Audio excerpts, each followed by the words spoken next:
摸金三人组在昆仑雪山上寻找魔国鬼母的9层妖塔，而女人只是蹲下系了一下鞋带，结果下一秒雪层突然出现开裂塌陷，随着韩舒娜的一声尖叫，她就迅速的掉入内藏玄机的冰谷之中。而风雪咆哮的声音并未让其他队友发现韩舒娜遇难的情况，幸亏胡八一及时发现，带领其他人原路返回去寻找。很快雪梨阳就看到开裂的冰层，胡八一与雪梨阳下来后，果真在洞口的正下方看到昏迷的韩舒娜。同时胡八一也注意到周围竟然有续冰冻的古尸，而令他感到奇怪的是，所有古尸都看着同一个方向，扒开那里的积雪，隐约看到在冰层下面还有一具尸体。按照老规矩，胡八一在东南角点上蜡烛，雪梨阳在准备挖掘的地方喷上大量的黄色液体，也就是高浓度的姜汁，在姜汁的帮助下，千年寒冰如同齑粉。看到古尸的那一刻，明叔也露出贪婪的目光，年近半百的他还要来此冒险的目的也暴露无遗。而胡八一却不同意明叔拿遗体换钱的做法，刨开古尸就是想通过头尾摆放的位置准确判断出龙顶的方向，并不是为了它的价值。可明叔怎么可能会听胡八一的好言相劝？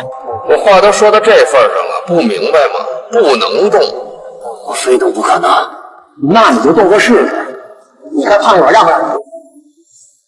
怎么着，明叔？开火是吧？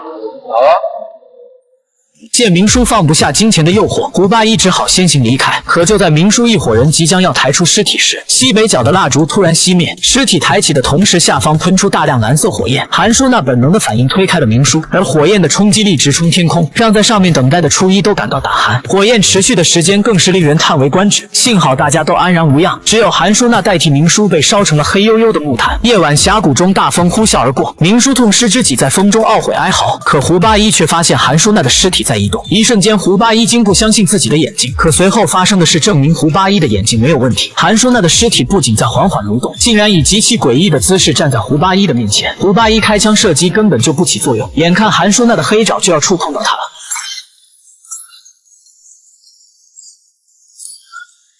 原来是胡八一自己吓自己做的梦而已，但刚才的梦是那样的真实。为了避免悲剧的发生，胡八一果断掀开韩舒娜身上的毯子，结果韩舒娜真的出现了异常，尸体早已不见，只留下深不见底的大洞在大家眼前。